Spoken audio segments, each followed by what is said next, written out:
शुक्राचार्य, दैत्यों की पराजय एवं काल का ग्रास बन जाने के उपरांत तुम्हें दैत्य गुरु बने रहने का कोई अधिकार नहीं है। शुक्राचार्य,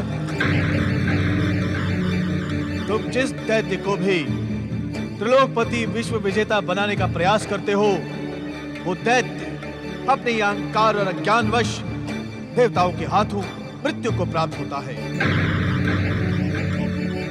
गजासुर, हाँ, उसे तो तुमने अपने तप और सिद्धि से महान पराक्रमी और अवैध बना दिया था, किंतु वो भी देवादिदेव महादेव भगवान शंकर के हाथों न केवल मारा गया, अपितु तो उसकी प्रार्थना पर भोलेनाथ ने उसका चर्म वस्त्र के रूप में धारण कर लिया। इस पराजय का उत्तरदायी गजासुर नहीं शुक्राचार्य, तुम हो तुम। ये पराजय गजासुर के पराक्रम की नहीं, तुम्हारे अहंकारी अज्ञान, आधारहीन तप और अस्तित्वहीन सिद्धियों की हुई है। जब तुम महान माता दीदी के दैत्य पुत्रों की रक्षा नहीं कर सकते, तब तुम उन्हें मिथ्या शब्द क्यों दिखाते हो? जब तुम दैत्यों को विश्व विजय नहीं बना सकते, तो उनके भीतर विश्व विजय का भ्रम उत्पन्न क्यों करते हो?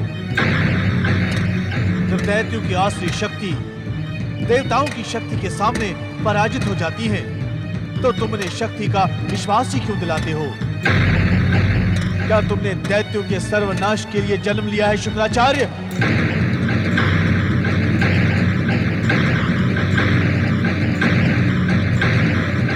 यह आरोप तुम पर तुम्हारा आत्मिक तत्व नहीं, संपूर्ण दैत्य जाति लगा रही है। यदि तुम उनके आरोपों का उत्तर नहीं दे सकते, तो तुम्हें जीवित रहने का कोई अधिकार नहीं है।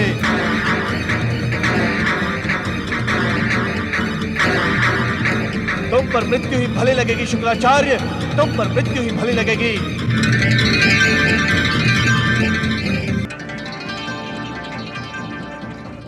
तुम पर मृत्यु ही भली लगेगी, भली लगेगी।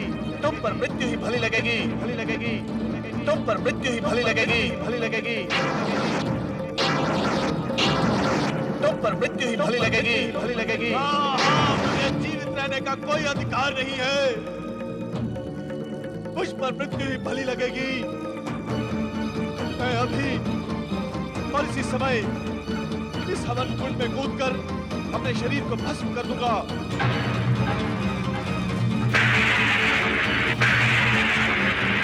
अग्नि, आप हर प्रकार से पराजित, दैत्य संस्कृति की रक्षा न कर पाने वाले इस दम्भी, तपहीन, सिद्धिविहीन शुक्राचार्य के पापी शरीर को स्वीकार करें। अरे दैत्य गुरु शुक्राचार्य, कृपया आप ऐसा अनर्थ ना करें। देव ऋषि नारद, आप इस समय यहाँ। आप आश्चर्यचकित हो रहे हैं? नारायण नारायण। दैत्य गुरु, मैं तो लोकहित और जन कल्याण के उद्देश्य से नारायण नारायण का जाप करता हुआ 14 भुवनों में भ्रमण करता ही रहता हूँ। फिर आप आश्चर्यचकित क्यों हो रहे हैं? इसी बात का तो आश्चर्य है देव ऋषि नारद,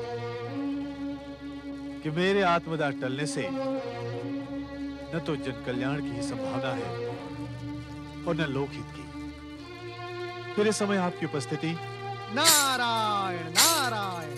सप्तऋषियों में महान भृगुपुत्र दैत्य गुरु शुक्राचार्य, क्या आप ये भी नहीं जानते कि अग्नि के माध्यम से मृत्यु को प्राप्त करके आप अग्नि के मूल स्वरूप को बदल रहे हैं, और फिर जन कल्याण और लोकहित के उद्देश्य से अग्नि के मूल स्वरूप की रक्षा करना, ये तो नारद का परम कर्तव्य है। सो उपस्थित हो गया। देव ऋषि नारद, आप अनेक अर्थों वाली भाषा बोलने में प्रख्यात हैं, किंतु इस समय वीर दैत्यों की पराजय से मेरा मन खिन्न है। मेरी आत्मा पश्चाताप के भाव से ग्रसित है। मेरा सर्वस्व मुझे एक क्षण भी श्वास न लेने का परामर्श दे रहा है। अब आप स्पष्ट और शीघ्र कहें कि मेरी मृत्यु से अग्नि के स्वरूप और जन कल्याण एवं लोकहित का क्या संबंध है? संबंध है दैत्य गुरु शुक्राचार्य, संबंध है। क्या आप ये भी नहीं जानते कि आप जैसे भगवान भोलेनाथ के महान भक्त के शरीर का पावन स्पर्श पाकर अग्नि की प्रचंडता चंदन की भांति शीतल हो जाएगी और फिर आप अग्नि को श्राप भी दे डालेंगे। मैं पश्चाताप के ऐसे भाव लेकर जीवित नहीं रह सकता देवऋषि।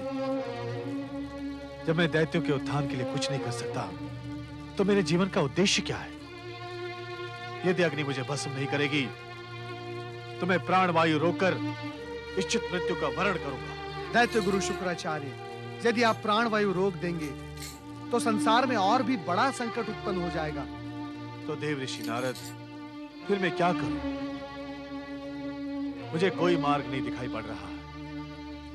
सब कुछ समाप्त हो गया है, सब कुछ समाप्त हो गया है। नारायण नारायण।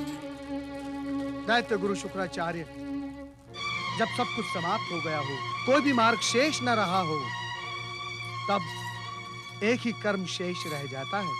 कौन सा कर्म? प्रभु नाम स्मरण का कर्म दैत्य गुरु, प्रभु नाम स्मरण का कर्म।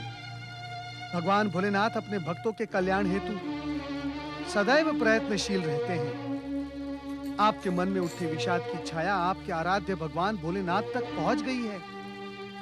उनके आदेशानुसार ही तो मैं आपकी सेवा में यहाँ उपस्थित हुआ हूँ। देवऋषि नारद। हाँ दैत्य गुरु शुक्राचार्य, आप भगवान भोलेनाथ की शरण में जाएं। वे आपके दैत्यों के उत्थान का मार्ग और आपकी निराशा का उपचार भी अवश्य करेंगे। नारद, आप देवऋषि होकर दैत्यों के उत्थान का मार्ग दिखा रहे हैं। नारायण नारायण। संदेह न करे दैत्य गुरु शुक्राचार्य, संदेह ना करें। आज तक स्वयं नारद नहीं मानता कि वो देवऋषि है। देवऋषि, ये आप क्या कह रहे हैं? हाँ दैत्य गुरु, जिस क्षण मुझे यह आभास मात्र हो जाएगा कि मैं देवऋषि हूँ, उसी क्षण से मेरा अहंकार मुझे प्रभु का भक्त भी नहीं रहने देगा। देवऋषि नारद, आप क्या हैं? आपको समझने में हर बार ये शुक्राचार्य चूक क्यों जाता है? मैं कुछ नहीं हूं दैत्य गुरु शुक्राचार्य।